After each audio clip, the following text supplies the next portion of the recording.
Number 5. Clinton's health. Are we really supposed to believe that a 65-year-old woman dehydrated by the flu might faint, hit her head, give herself a concussion, and then 2 weeks later suffer a related complication? That was the question making the rounds in late 2012 and well into 2013, most prominently on Fox News and Glenn Beck's Blaze TV. Recall that in December of 2012, 3 months after the deaths of 4 Americans during the attack in Benghazi, Clinton canceled testifying in front of 2 congressional committees holding hearings on the tragedy. This all sounded convenient to conservatives. 2 weeks after the concussion, Clinton was hospitalized with a blood clot related to her fall, a not at all unusual complication in such a case. Despite Clinton returning to work in early 2013 and eventually giving a vigorous defense during the Benghazi crisis, morphing now into questions about whether Hillary is too old to be president. Number 4. What about Benghazi anyway?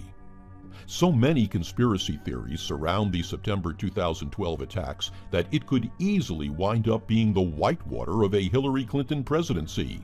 A single word acting as code for all sorts of nefarious activities that, at the end of the day, add up to nothing, which won't stop the overzealous investigations and accusations. The most ridiculous charge over Benghazi is that within hours of the attack, Obama and Clinton aides recognized that it could hurt not only the president's chances for winning the upcoming 2012 election, but could also destroy Clinton's presidential hopes in 2016.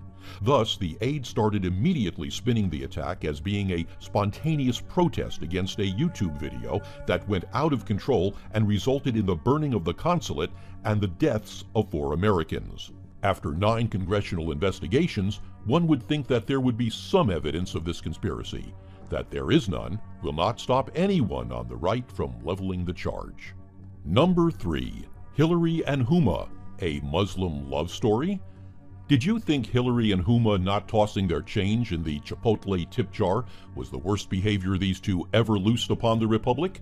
Because you would be wrong. They are also secret lesbians intent on abetting the Muslim Brotherhood's infiltration and takeover of the American government.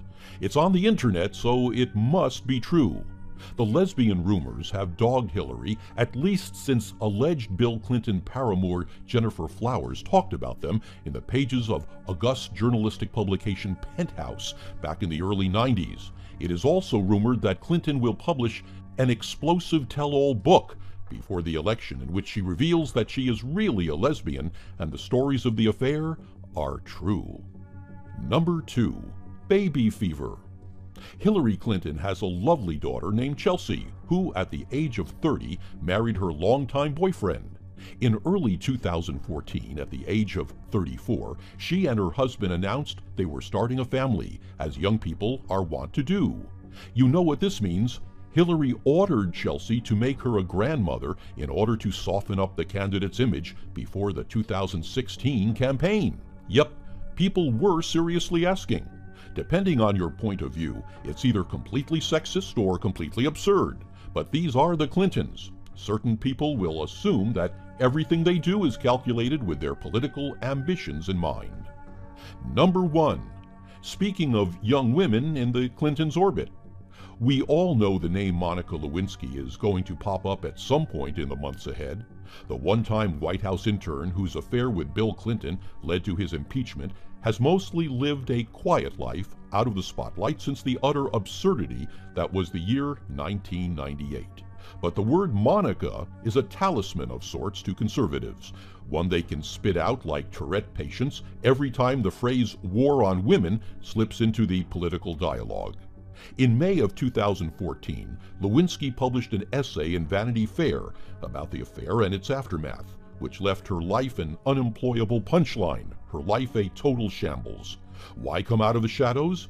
Lewinsky wrote that she wanted to take back control of her own narrative and to speak up on behalf of others who have been bullied and vilified online, sometimes to the point of suicide. Or maybe she was set up by the Clintons, who used a friendly organ of the liberal media to get the old story,